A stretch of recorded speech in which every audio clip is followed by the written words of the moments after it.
Jadi ya ini kan dikesankan bahwa Pak Mahfud ini mundur untuk menyelesaikan masalah-masalah etika, keluar dari masalah etika. Penjabat tapi juga calon. Itu nanti menyalahgunakan kekuasaan dan seterusnya. Tetapi kalau itu alasannya, harusnya menurut saya Pak Mahfud sudah mundur dari hari pertama ditetapkan sebagai calon, yang artinya itu adalah akhir Oktober atau awal November. Tapi nyatanya kan tidak. Jadi artinya apa? Pak Mahfud ini mundur karena situasi dan kondisi terbaru. Gitu. Nah, situasi dan kondisi yang terbaru itu menurut saya kata kuncinya adalah debat yang kedua itu. Di debat yang kedua Pak Mahfud itu banyak menyerang pemerintahan. Termasuk ketika bicara soal masalah tambang, dia mengatakan ini ada mafia hukum. Betul. Dan di situ kemudian akhirnya setelah acara debat, masyarakat kan mempersoalkan posisi Pak Mahfud. Pak Mahfud, Anda kok menyerang diri sendiri, pemerintahan, nyerang diri sendiri, gitu. Karena ada bagian dari pemerintahan. Gitu. Yang kedua, itu kan tugas Anda. Membereskannya. Kalau gagal berarti kan ada yang salah. Gitu. Nah, berbarengan dengan itu ada wacana menteri kampanye, Pak Jokowi juga bicara mengenai bahwa presiden berhak untuk kampanye.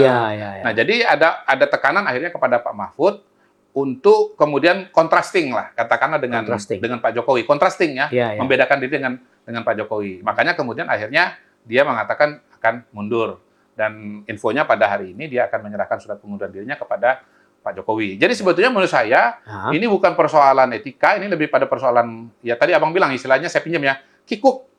Atau kecanggungan. Kecanggungan menempatkan posisi. Kecanggungan Pak Mahfud sendiri terhadap situasi dan kondisinya. Gitu. Nah, kondisi yang sama itu kan kondisi yang terjadi pada Pak Mahfud itu kan tidak terjadi pada Pak Prabowo. Karena Pak Prabowo tidak menyerang pemerintahan sekarang ini. Beliau melanjutkan.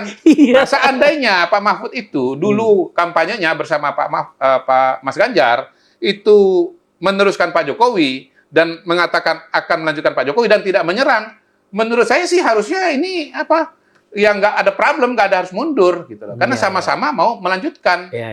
Gitu. Pak Prabowo tidak ada perasaan kikuk atau perasaan canggung karena dia tidak menyerang. Apakah kemudian akan diikuti oleh menteri yang lain? Menurut saya kita masuk kepada item yang kedua. Menteri yang lain itu tidak pada posisi mencalonkan diri.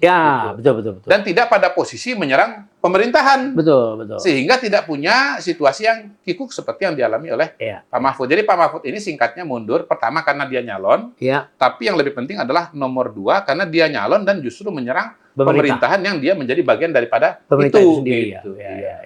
Jadi dia sebetulnya sedang menyelesaikan masalahnya sendiri, bukan menyelesaikan masalah bangsa. Kalau istilah saya begitu. Dan Pak Jokowi mengatakan kabinet tetap solid, kan? Artinya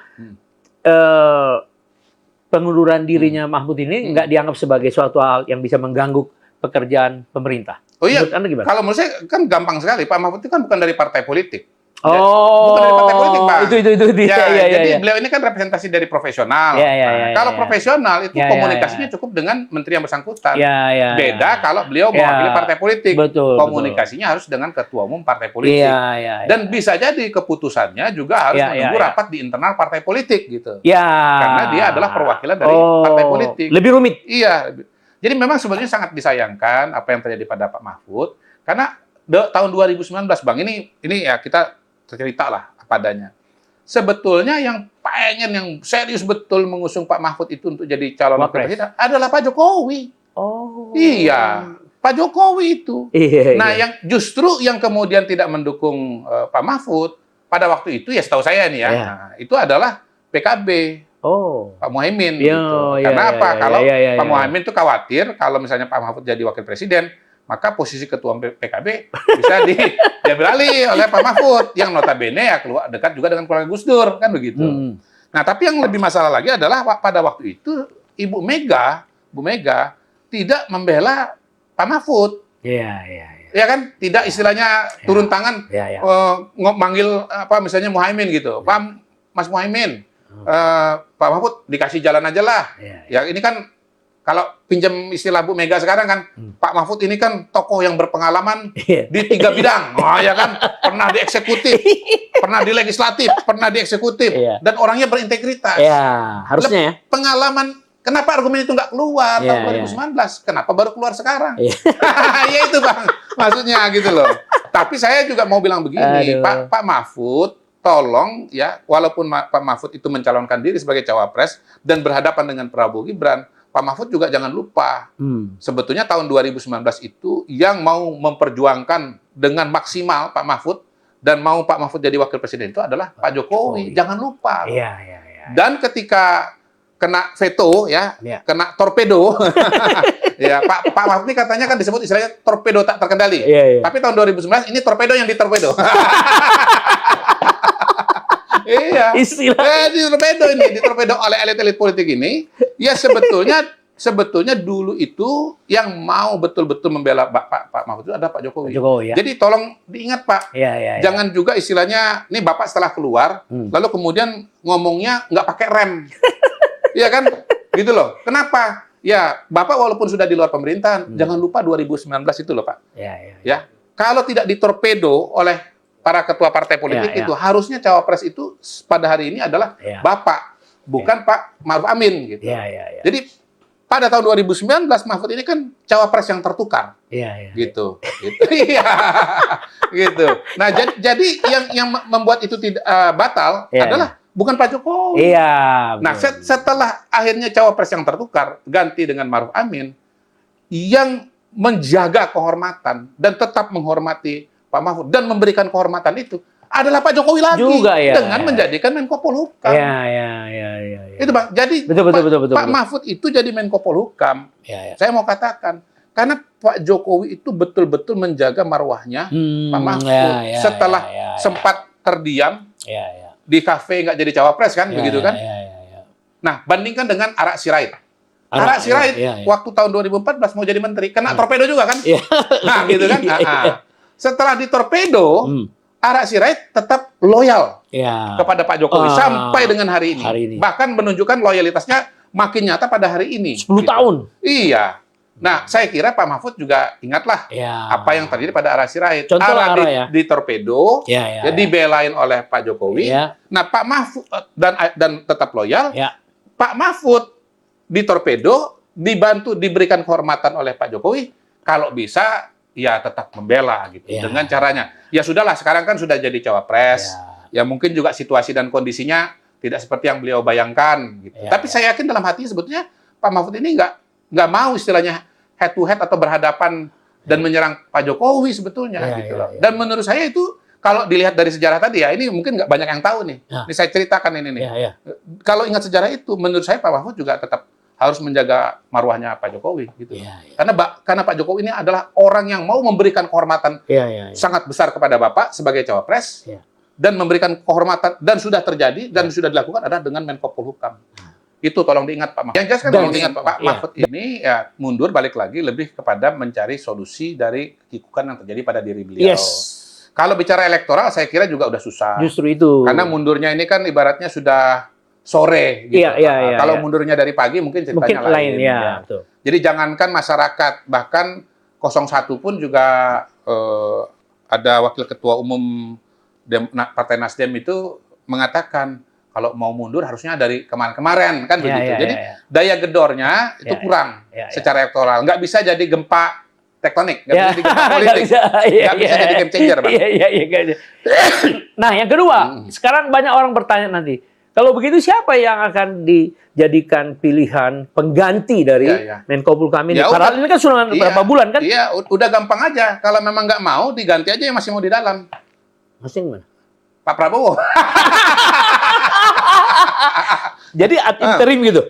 Minimal ad interim lah. Nggak tahu kita, apa Pak Prabowo jadi Menko Polhukam? Ya kan? Meninggalkan pos Menteri Pertahanan. Menurut saya sangat pantas sebagai senior di bidang Polhukam, ya kan? Tapi bisa juga beliau tetap Menteri Pertahanan, ya, dan menjabat sementara atau merangkap Menko Polhukam sampai nanti dicari penggantinya. Yang lebih mapan.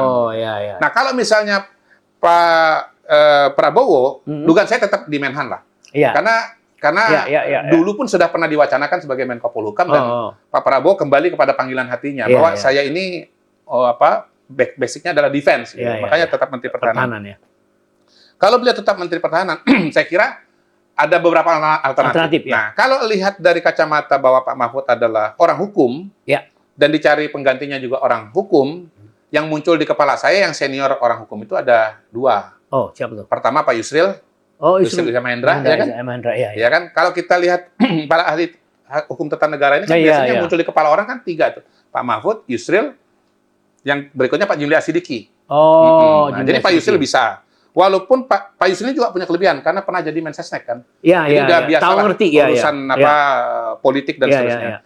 Cuman problem Pak Yusril adalah dia datang dari partai yang relatif kecil. PBB nggak punya kursi di parlemen. Nah, itu membutuhkan kebesaran hati dari partai-partai politik yang punya kursi di parlemen. Apakah mau menerima Pak Yusril sebagai Menko Polhukam, sementara PBB juga punya pos wakil menteri tenaga kerja. Afrian Sanur. Nah, kalau kebesaran hati itu ada atau ada dari arrangement, bisa jadi Pak Yusril bisa jadi Menko Polhukam. Nah, yang kedua kalau bukan Pak Yusril, tadi saya sebut namanya Jimli Asidiki, ya pernah ketua MK juga kayak Pak Mahfud, pengalaman juga panjang di dalam dunia tata negara, dan beliau juga pernah anggota DPD, gitu ya. Jadi pernah yudikatif, legislatif juga pernah. Kalau menteri belum pernah ya, menteri belum pernah. Ya setara lah dengan Menko Polhukam ya. Jadi intinya sih beliau juga tokoh senior dan itu bisa dipertimbangkan. Tapi kalau bukan tokoh dari latar belakang hukum, maka kita akan lari kepada keamanan dan pertahanan. Nah, kalau pertahanan yang muncul di kepala saya pada hari ini itu Pak Dudung. Mantan KSAT, mana juga itu kan sudah pensiun kan? Dan beliau kemarin sudah tampil kan? Memberikan nilai 99 kan? Salah 9 untuk Pak Prabowo. Artinya apa? Chemistry-nya ada. Pak Dudung dengan Pak Prabowo chemistry-nya ada. Dan chemistry itu harus terjadi. Dan Pak Dudung adalah orang yang terbukti berani berhadapan dengan kelompok-kelompok intoleran. Waktu beliau pernah menjadi Pangdam di DKI Jakarta. Gitu. Jadi saya kira menghadapi situasi politik yang sangat dinamis, ya bukan mustahil kita memerlukan orang yang tegas seperti Pak Dudung. Gitu. Nah, kalau pertimbangannya lebih kepada aspek keamanan, ini mungkin ya agak menarik di sini. Menko Polhukamnya adalah Kapolri sekarang. Pak Sigit Listio. Ya, kenapa beliau? Ya, pertama kan beliau udah menguasai masalah keamanan. Ya, jadi udah paham lah, nggak perlu belajar lagi. Yang kedua, karena beliau Kapolri udah cukup lama, ke bawah koordinasinya bagus, ke kiri kanan juga bagus juga. Dengan Pak Maruli, dengan Pak Agus Subianto. Koordinasinya saya kira juga akan bagus. Lebih daripada itu, saya ngelihat figur Pak Sigit ini sebagai figur yang tenang orangnya. Sebagai Kapolri ya. Nah, kalau berhadapan dengan situasi kondisi politik yang lagi intensitasnya meninggi, saya kira bagus punya Menko Polhukam yang ya pembawaannya tenang gitu. Ibaratnya belum ngomong pun udah adem duluan. Jadi kalau saya yang ditanya, mungkin menarik untuk nggak buru-buru menetapkan siapa Menko Polhukamnya. Itu dirangkap oleh Pak Prabowo. Nah, yang kedua, kalau bicara jangka panjang, siapa calon penggantinya? Kalau bicara latar belakang hukum seperti Pak Mahfud, itu ada 2 nama, Yusril dan Jimli Asidiki. Kalau dari aspek pertahanan itu bisa Pak Dudung, kalau dari keamanan bisa Pak Sigit Listio. Luar biasa ini.